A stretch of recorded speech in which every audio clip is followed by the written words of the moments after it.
my name is Carina and welcome to the Carina Chronicles. Today I will wrap up all books I've read in 2023 and show you which one is the best by doing a book bracket.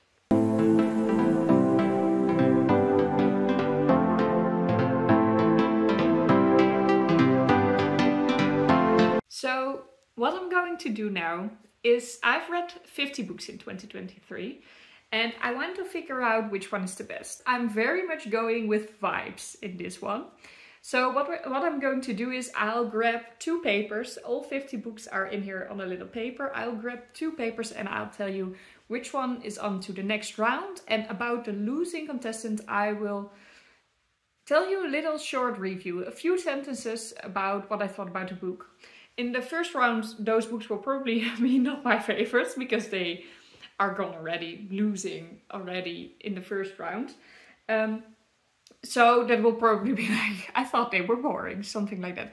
But when we go to the next rounds, also books will lose that I thought were actually great. And I will just tell you in a short review what I thought about them. And in the end, we will have the winner book and I will tell you why you all need to read this book. I think it's going to be hard because making a top 10 is quite doable in some way. But putting them like 1 to 1 and you can only choose one and the other one will be forgettable. I don't know. It's just hard. It's just going to be hard. And also like, you know, two really bad books against each other that you're like, there's really one of the two that I need to go through, need to let go through to the next round. I'm already struggling, but let's do this. So if you haven't seen this already, I made the papers very thin and long and I don't know why, but we're just going to hustle and grab the first two. So exciting. So the first one is De Sterren onder onze voeten by David Barclay Moore. The Stars Under Our Feet is the original title. And the second book is Duizend Vaders by Nguyen Dam. This one doesn't have a translation into English.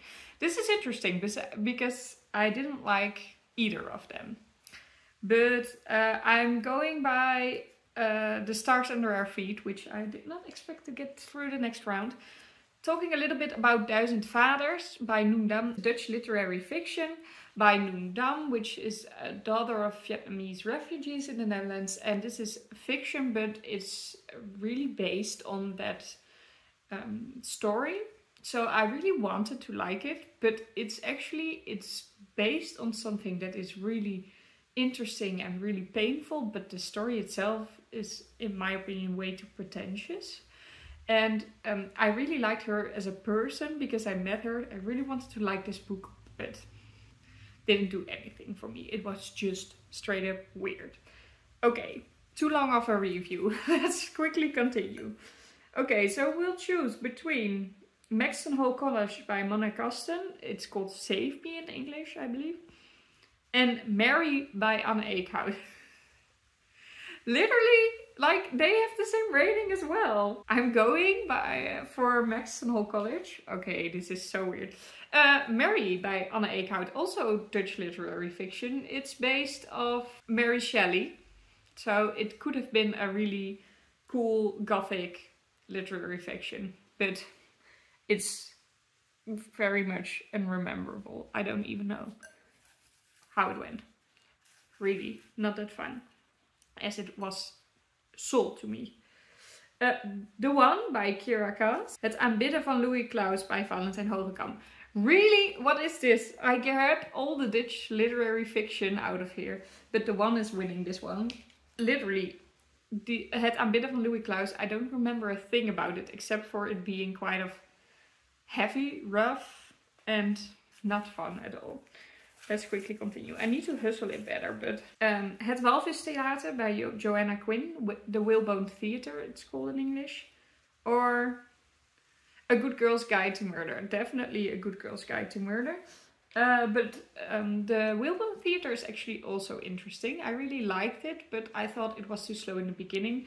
It's a historical fiction and every part is in a different time, but you follow the same characters, and the first parts nothing really happens, but you do get to know the characters very well, which makes that the later parts in the book have more impact. So it does make sense, but it was too slow for me. Heidelberg by Martijn Simons, which is a horrible book, so I hope a better book will get against it. One Piece, Volume 1. Yes, definitely. Well, that's one of the best books I've read, so that one is going to the next round. Heidelberg is also Dutch literary fiction, and it's about grief and how a whole family deals with it differently, which is a very interesting concept, but they were just all assholes. And it also had the least satisfying ending I've ever read. I didn't forget it, so that is something, but hated it. Okay, next. Elantris by Brandon Sanderson. Last Bus to Woodstock by Colin Dexter. Okay, Elantris is winning this one. Last Bus to Woodstock is a detective, and remember nothing about it except for it read really quickly in a time that he really stressed. So it gave me some enjoyment, which is nice, but not that memorable, and just good for what it is, but not something extraordinary. Gamebook Vuurstrijd by Marcel Groenewegen. That is a Dutch children's puzzle book, which was really cool. And The Night Circus by Erin Morgenstern. Okay, actually I gave these two both 5 stars, but for the sake of this video, but also because I objectively think it's a lot better, I will choose The Night Circus. But the game book was really interesting. This was actually the second part. I also read the first part this year. And it is kind of like a Dungeons and Dragons kind of book. You read a part and then you are a character, and your character can do certain things. So you can choose to fight or to talk to a person, and then you go to the part, go on an adventure in that way. But it's for children and it's really well done. And it has a lot of fun riddles as well. Highly recommend if you speak Dutch or read Dutch. Alle Sterren by Marissa Meyer, The Stars Above, that's one is called in English. And Pretty Girls Make Graves. Okay, Stars Above wins this one. Pretty Girls Make Graves might be the worst book that I've read ever in my life. It's called A Dark Academia. It's by Stephanie Holmes. It's not A Dark Academia. I think I made a video about this because it was so bad.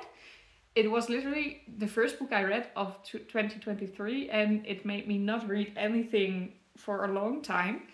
I did have a lot of fun talking about it with my friends who also read it, but really don't do it. Don't do it. Don't read it. Did you hear me? Don't read it. Oh my. Okay, Mijn Ontelbare Identiteiten by Sinan Shankaya. De Man met 1000 Gezichten by Lex Notenboom. As you can see, I've read a lot of Dutch books, which is also why I had problems making videos, because my channel is in English, and last year I read a lot of Dutch books, also because I had a project with with a publisher for which I needed to read a lot of Dutch books, and I didn't know how to talk about them when there's no English translation and you're probably not interested in the Dutch books. This year will be different from that because I'm not working with the publisher anymore, and a lot of Dutch books that I'm planning on reading are translations. But these are 2 Dutch books again, and I'm choosing Mijn Ontelbare Identiteiten, which eliminates De Man met 1000 Gezichten by Lex Notenboom, which is a thriller. It was a very interesting concept because they made podcast as well from a different perspective, but about the same kind of war that the thriller is about. Like, you have a war between politicians and rebels, and the podcast was from the rebel point of view and the book was from the politician's point of view. But there were a lot of physical, like, I've studied applied physics and there were a lot of technical mistakes in the book, and I really couldn't get over that. But the book is winning all kind of prizes in the Netherlands now because it is well written and original, and the podcast was fun, but I just couldn't get over it. Okay, we have Ilias by Ernest van der Kwast and The Hunchback of Notre Dame by Victor Hugo. Victor Hugo is winning this one. Ilias, I don't remember, and I don't know how, because I know this was one of the better Dutch books I've read this year. Don't remember what's it about. I gave it 4 stars, I believe, but well, probably when I read back, oh, I think I know. Well, you're not going to read that anyway, so. The other game book, Schaduwkraai, is this one. And City of Secrets by Mary Hoffman, the 4th part in the Stravaganza series. I'm going with the game book because I thought it was so much fun and it gave me so much joy to do these puzzle books this year. So I'm telling you about Stravaganza. It was the 4th part. I remember only reading the first 3 when I was younger, so I really didn't know what this one would be and if I would like the second trilogy, because originally it was a trilogy. But I did really like it. The same characters were there again. This is a story about children kind of time traveling because they have a hard time in real life time traveling, but also to a different universe. Italy in like way back, and it's really, really fun, and the characters are so heartwarming. Really nice. Wayward by Emilia Hart and Schaduwdochter by Rachel van Garante. Wayward is winning this one. Schaduwdochter was also a Dutch historical fiction romance, and it was quite harsh, to be honest. Rough to read, and it would be about a castle that is close to where I live, but the castle didn't play a big part. But it was interesting. I like historical fiction, so if you would like to read it, they will make like 8 books about 8 castles around the place where I live, so that is interesting. I will probably read the second book as well. Then She Was Gone by Lisa Jewell. De Geest van Versailles by Emily Arendt. De Geest van Versailles is a Dutch retelling of The Hunchback of Notre Dame, which I read this year, as you saw. And it was really cool. But I also really liked, the thriller. Which was interesting because it was from the point of view of the people that were left behind, more than it was about who was abducted.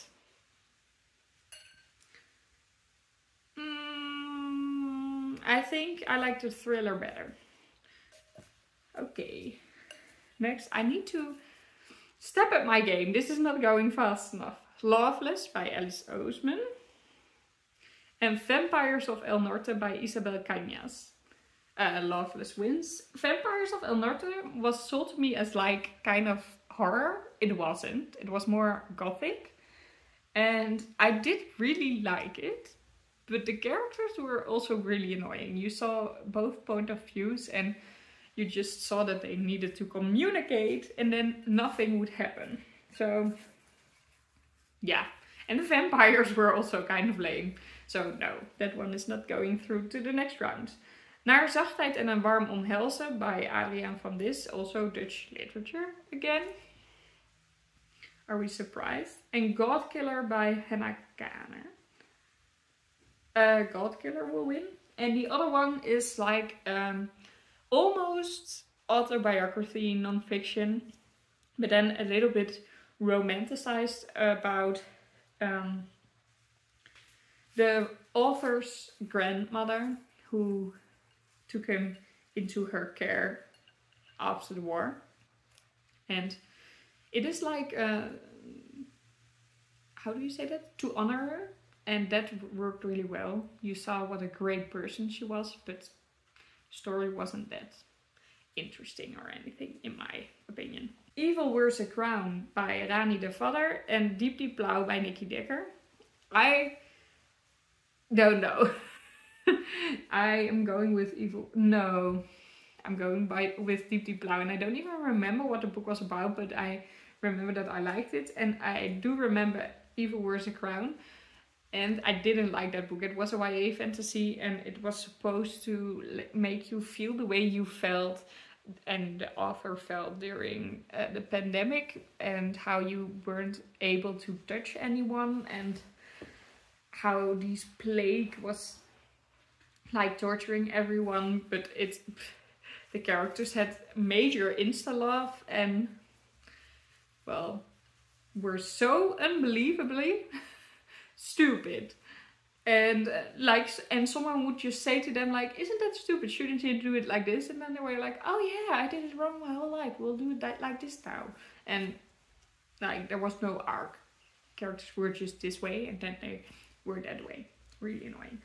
Daughter of the Pirate King by Tricia Livenseller, and The Cloisters by Katie Hayes. Daughter of the Pirate King. The Cloisters was a disappointment. I tried to find a good Dark Academia this year. Last year. I didn't succeed. Like, I read 4 tries. The highest was like 3 stars. But most of them were lower. So I've decided with friends to find a good Dark Academia in 2024. So we're reading The Secret History now and it's going better. I like that a lot better than The Cloisters. The Cloisters was forgettable and just not a Dark Academia. Anyway, Het Lied van Europa by Leon de Winter. Jeez, I really read a lot of Dutch books. And Galatea by Madeline Miller. Galatea is definitely winning this one. Who's surprised here? Het Lied van Europa by Leon de Winter was an easy read and it made me really angry, but therefore it also made me like talk about it for 3 weeks non-stop or something. So that is quite impressive. And that is well written as well. But you just kind of feel that the author means what he's writing. And that makes me annoyed because it's really... he's really like a conspiracy theory person and I don't really like that. It makes me angry. I'm like, please, we don't have to be more anxious than reasonable, you know? Like, well, didn't really like it. Huiswerk by Maya Pruis and Alexandra by Lisa Weda, both Dutch literature.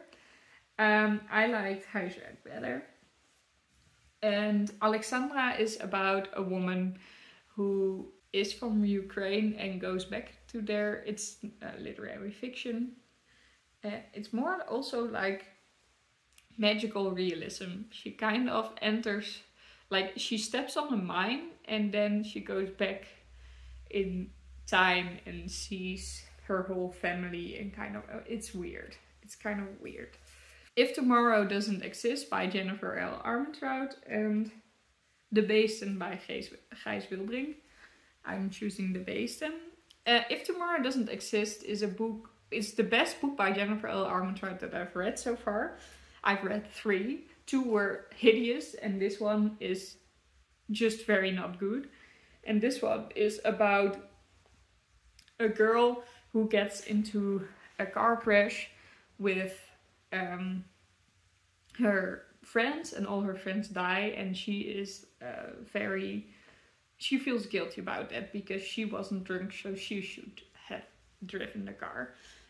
This is on the back so it shouldn't be a spoiler but it kind of is because 3/4 of the book is only you getting to know these friends so that you will be more heartbroken when they all die, which is... And she's just busy with being in love with this guy. She's not actually like feeling guilt. She's just saying she's feeling guilt. I hated it. Anders by Lisa Price, which is continuing. En Waarachtige Omschrijvingen uit de Permafrost by Donald Niedecker. Another Dutch literature book, which is going to win a lot of things because I really like that book. Anders by Lisa Price was the second part in a duology, so the last part... It started with Starters and it is a dystopian from like 15 years ago maybe. I don't really remember how it went. But I remember that I liked the ending. It was quite alright, but it didn't like live up to my expectations that I had after part 1. Okay. Even If We Break by Marieke Nijkamp and Luister by Sascha Bronwasser. I like both very much, but I'm going with Luister. So Even If We Break by Marieke Nijkamp is a Dutch thriller, but she also wrote an English version. So you could read that one. And it's about like, the friends are going to play a game in a house, but then someone is murdered. And any one of them should have been doing it, because otherwise... How does that happen? You know? And it was really thrilling, which is like the purpose of a thriller. So I liked it. More than I thought, actually. Vicious by V. Schwab, which I finally read.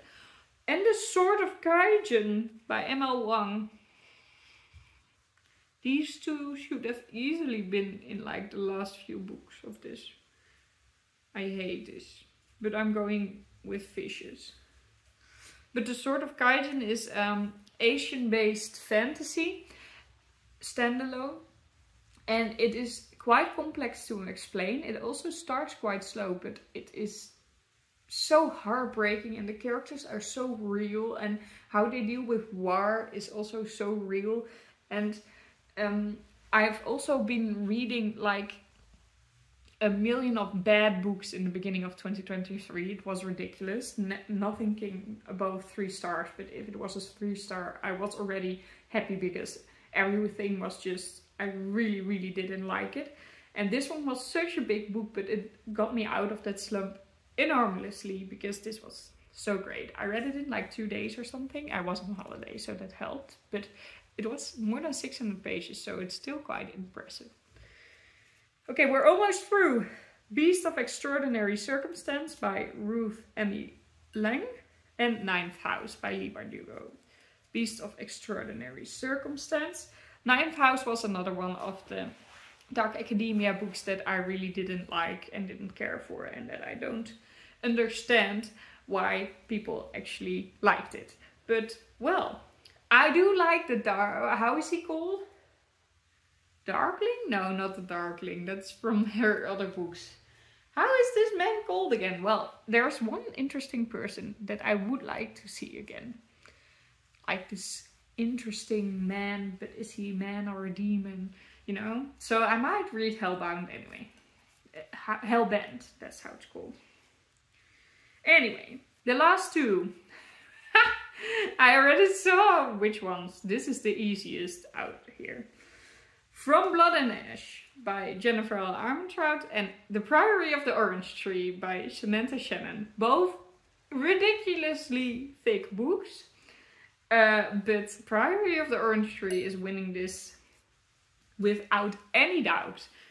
From Blood and Ash is the only book that has a chance of winning Worst Book of the Year besides Pretty Girls Make Graves. This book was so long and so boring, and nothing happened, and it was written really bad, and I just, why is this so popular? Please tell me, what did you like about this book? I'm not judging, I want to know, because why? Like, it's not even sexy or something, like, not that that is per se bad or something, but I mean, like, if you read it for the romance, I still don't get it. And I read it for fantasy vibes, and I really don't get it. And it's... This was the first round. Let's go to... Okay, let's start the second round. I will try to be a little bit faster. First one is The Hunchback of the Notre Dame. Luister by Sascha Ponwasser. I'm choosing Luister. I love The Hunchback of the Notre Dame, and classics I had been wanting to read, and I ended up really liking. I just thought it was a little bit too long and a little bit too heavy on the Paris history. But I know why it was written this way, but I didn't overall always like it that much. The Stars Under Our Feet, Diep Diep Blauw. I'm still going with Diep Diep Blauw by Nikki Decker, even though I don't know what the book it was about anymore. But it happens to stand opponents that really couldn't win anything. But The Stars Under Our Feet is an American story about a boy losing his brother and then don't know how to find happiness anymore. And it's just so American, and I keep saying that because there's nothing as a European citizen that I could relate to. And for that, I didn't really like it. I think it was written well. I think it was an important story about grief and how it affects people in a different way. But I read a Dutch translation, and they really tried to sell this to 10-year-olds. I thought it was too heavy for 10-year-olds, but it's also not relatable at all. And we just sorry to say this to every American person. I don't mean to be rude, but it felt like scaring them. Like, it was a lot about good school shootings as well, which we just don't have in the Netherlands. Which is, oh please, thank God, let me keep it that way. But don't scare our children with books where it's talked about as if it's common, if it's something to take into consideration, because we really don't have to here, and I don't want to bother children with it. So, didn't like the Dutch version, but I get why it would work in America, maybe. I do think it was well written. Let's continue. One Piece Volume 1 and Loveless by Alice Oseman. I'm going with One Piece, but I did really love Loveless by Alice Oseman. She just writes so easy, and this book really made me understand my sister a little bit better, which was so helpful. And it actually made our year, like the first year that we really improved in our relationship, and I think it went uphill after this book. So thank you for that, Alice Oseman. I really loved the book. God Killer by Hannah Kramer, or Craner, or however I say her name. And Galatea by Madeline Miller. Galatea. God Killer was a fantasy with actually a lot of things in there. Also grief again. And kind of an interesting main character. I don't really remember that well. I remember that I really liked it, and I did want to read the sequel. And I remember some characters in it, but not much more. So I guess that makes it also not the best book I've read. Waarachtige omschrijvingen uit de permafrost. Beast of Extraordinary Circumstance. Oh, I'm going with Waarachtige omschrijvingen. Beast of Extraordinary Circumstance. I know it was kind of a Jungle Book retelling, but I also don't remember what happened to me this year. Maybe because last year I didn't write any reviews, but I really don't remember all these books. Well, I do remember I gave it 3 stars, but what for? Oh no, I'm throwing away the papers. This one is Huiswerk by Marja Pruis and Stars Above by Marissa Meyer. I liked Stars Above. Huiswerk was a book about prejudices, I would say.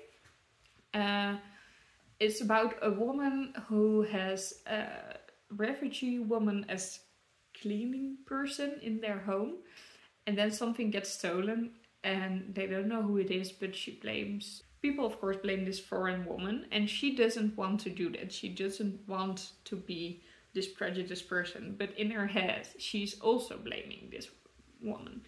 And there's really no proof. So she's kind of having this internalized fighting with herself about how do I prove this, and do I even need to get to find proof that she wasn't the woman, because why do I even think she stole it? She didn't have to steal anything. It's a lot about how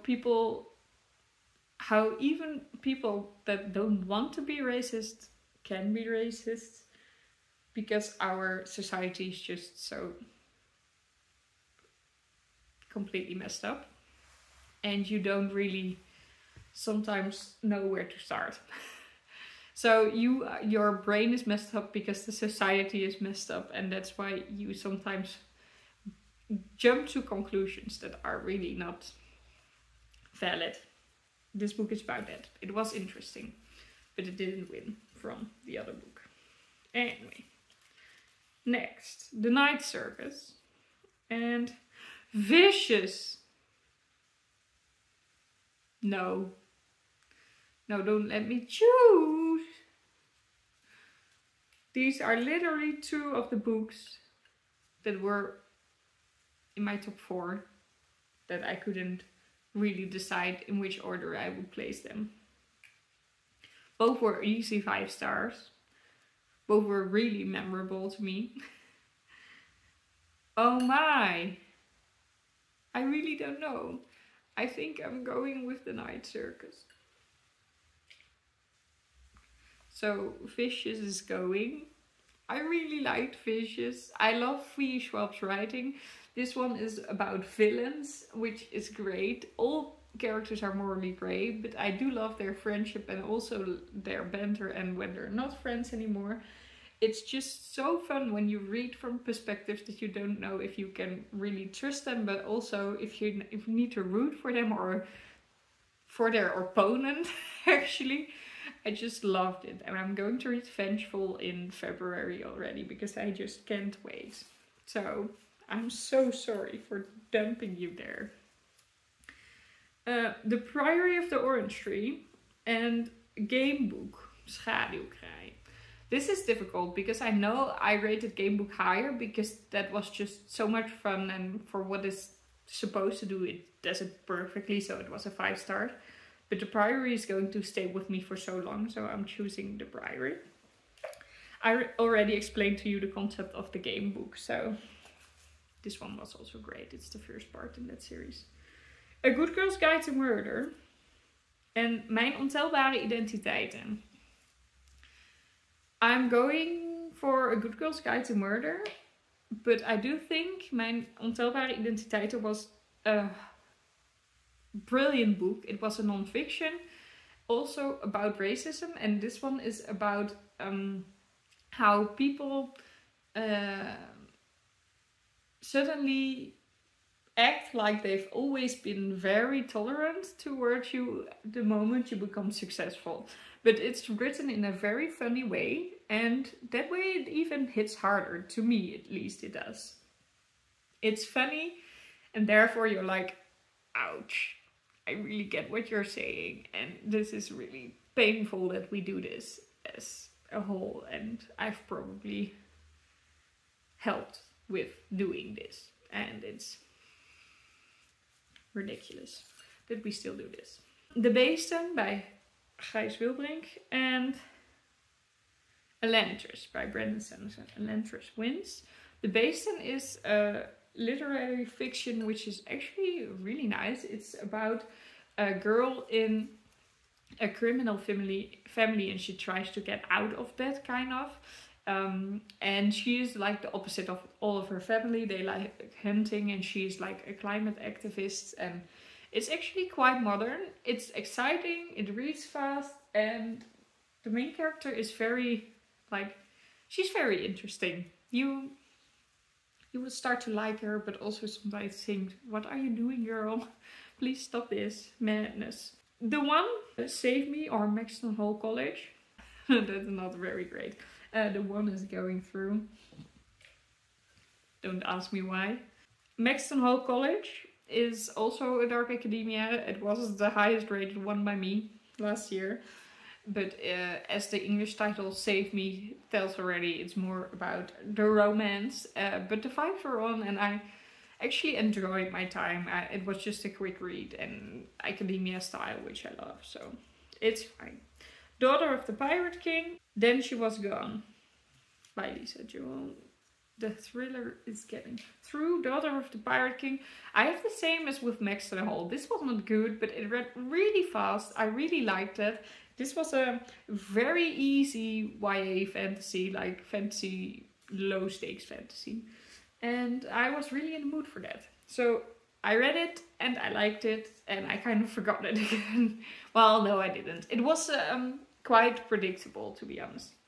Even, especially with the title. I know this is a spoiler, but I mean, you know which book you're reading, right? So, well. And the one that gets a pass, because it's the last one left, is Wayward by Emily. So these rounds will go a little bit quicker. And I also talked about him a little bit already. So we're starting with One Piece Volume 1. And the next one is Diep Diep Blauw by Nikki Decker. One Piece, Diep Diep Blauw, I already told you I really don't remember anything. I just remember I liked it. And I thought it was suitable for young adults, which is why I needed to read that, if it was suitable or not. I wrote a whole review about this one in a booklet, like extensive amount of words and I don't remember a thing. Stars Above by Marissa Meyer and The Night Circus. The Night Circus wins. The Stars Above was a short story collection in the Lunar Chronicles. I loved that series, and Stars Above was actually better than I expected. It wasn't as great as the full novel books, but the short stories were good. They were like after the Happily Ever After. No, it was also before.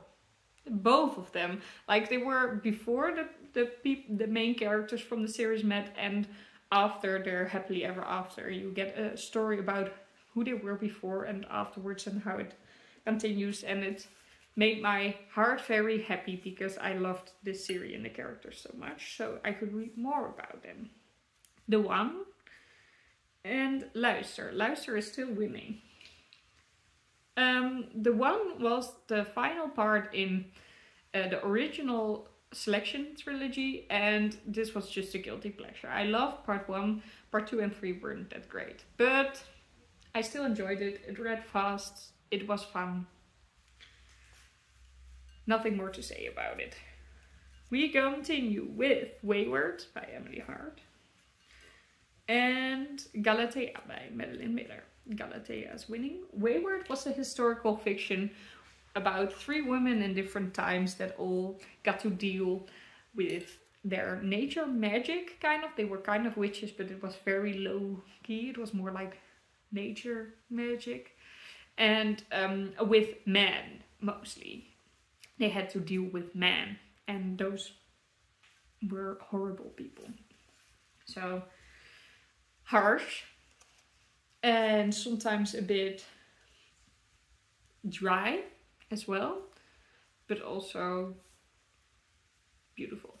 I didn't like the message that much because it's not really a spoiler, but the way they deal with their troubles in life, which is mostly men and society, is by their magic. And it gives kind of like the statement that we as women only can succeed and leave this horrible world behind us with these horrible people that do horrible things to us if you use magic, which we don't have. So that was quite sad. Oké, Waarachtige omschrijvingen uit de permafrost. Elantris by Brandon Sanderson. Elantris is going through. I'm not going to repeat the title, you won't get it anyway, I can't translate it either. This book has a warm place in my heart because I was asked to make a podcast about it by a publisher. And I was also invited to chat with the author, and the author came by to our book club to also talk about it. It was actually really, really cool. And I did like the book beforehand, but afterwards I of course got into detail very much. It's a little bit about Dutch history on sea. Also a little bit about current climate change, and it's written quite poetic and there's no real plot. So hard to explain, but I loved it. But it's not going to win from Elantris. The Priory of the Orange Tree and Then She Was Gone. Priory of the Orange Tree. Then She Was Gone was a thriller focusing on the people. I thought I put this one away, but well. Focusing on the people that were left behind. It was really thrilling and I didn't see everything coming and I felt horrible for her. So I think that was written great. And the last piece that's getting a pass because it's empty again is A Good Girl's Guide to Murder, which, fair enough. Really almost there now. Only good books in here. So now we're getting the tough decisions. We have Elantris by Brandon Sanderson, Galatea by Madeline Miller. Well, there you have the other 2 books that I thought were going to be on the top. But I'm choosing Galatea. Elantris was great. Elantris was great. It was my first Brandon Sanderson book. I hoped I would love it because then I would have so many books of Brandon Sanderson to read still, and that is the case. Elantris is a standalone in the Cosmere universe. It it's too complicated to explain. But the interesting thing is, he wrote such a complicated magical system, and still you can read about it without info dump and understand it and just enjoy the world. And that's just the greatest fantasy of all.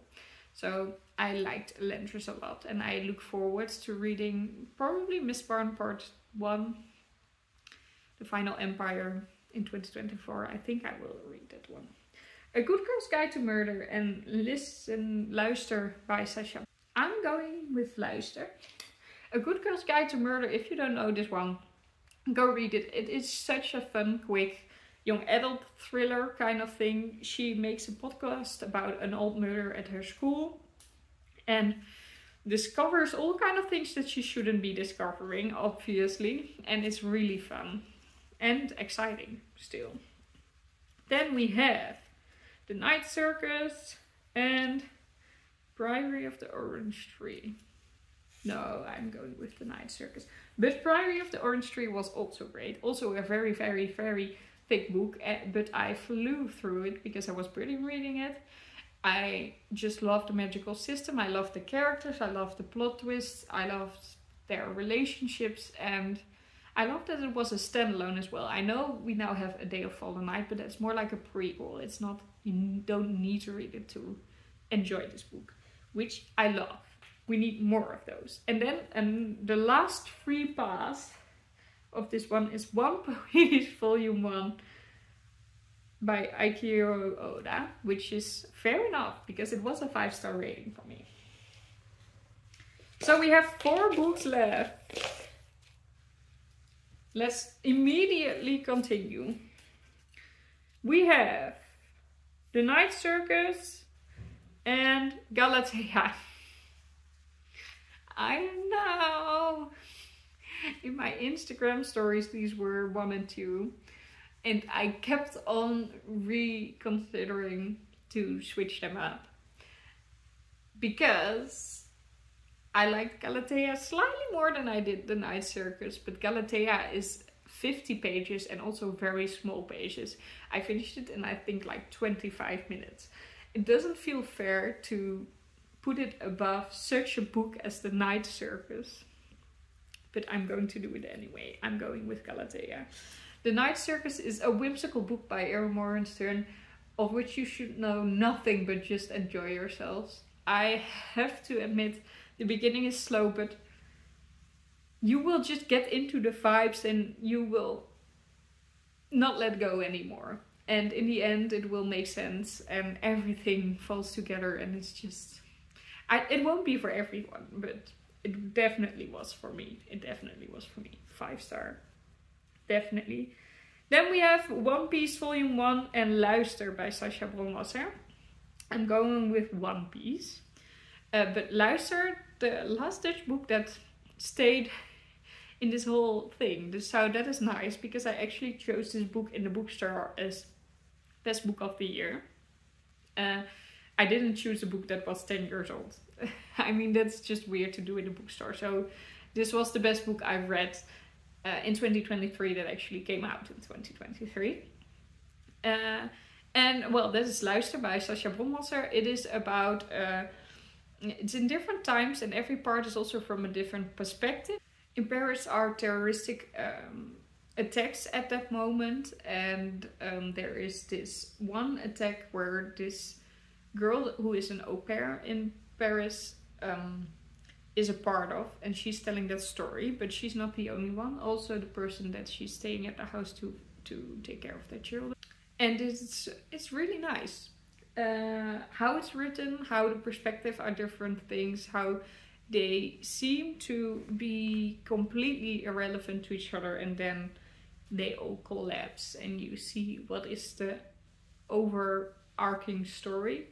And it is actually really great. It's a really good book. It's been published in 2023, but it already won so many prizes and has been reprinted so many times, and it will get an English translation as well. So it's great. I recommend it to everyone in the bookstore because it's such great Dutch literature. It does exist, apparently, after all these books that I said weren't worth it. And then we have Galatea and One Piece Volume 1. And Galatea wins, but I will first tell you something about One Piece. One Piece is a manga series. I haven't read manga before, but this is the first year I tried it. I only tried One Piece Volume 1. I was very sick, and the moment that I could I started to breathe again and could maybe pick up a book, I decided to pick up, well, actually both One Piece and Galatea, because they were short and easy. And they both were 5 stars, so it was a great choice. But One Piece is about this boy who wants to be a pirate, and he gathers his crew. And this sounds so weird, and it is so weird, but it is so wholesome at the same time, and it's so funny, and I adore it. You should read it. And then we have the winner of 2023. 3 years in a row, Madeline Miller scores. In 2021, my best book of the year was The Song of Achilles. In 2022, it was Circe, and now in 2023, it's Galatea. So she needs to write a book in 2024, otherwise I will fall down into a big bottomless well. But Galatea is a short story about the Greek myth of, how is it called? I always forget all these Greek people are called, but the one that makes like a statue, and the statue comes to life and he marries her. But this is from the perspective of the statue. And she didn't want to become alive and marry this man. She didn't have a choice, really. So we're seeing her story. It's heartbreaking. It's so, oh my, it's so rough. And so beautifully written. And such a unique perspective as well. Madeline Miller is just the queen of, well, the queen of writing everything, actually. And I can't wait to read her next book. So, we figured it out. It is Madeline Miller again. Galatea won this year, first prize. I really enjoyed doing this. My home is a mess because the papers are all on the ground, but I really enjoyed putting them one to one and needing to let go of books that I really loved really early, and well, also rethinking about some books that I really forgot that I read this year. I hope you liked it as well. Please let me know what was your favorite book of 2023. Maybe I should read them all, so please comment and let me know. And that was actually it. I really hope you liked it. I hope you have a lovely day, and I'll see you all in my next video. Bye! Reviewing books with 1 sentence per book was apparently harder than I thought. It almost worked out.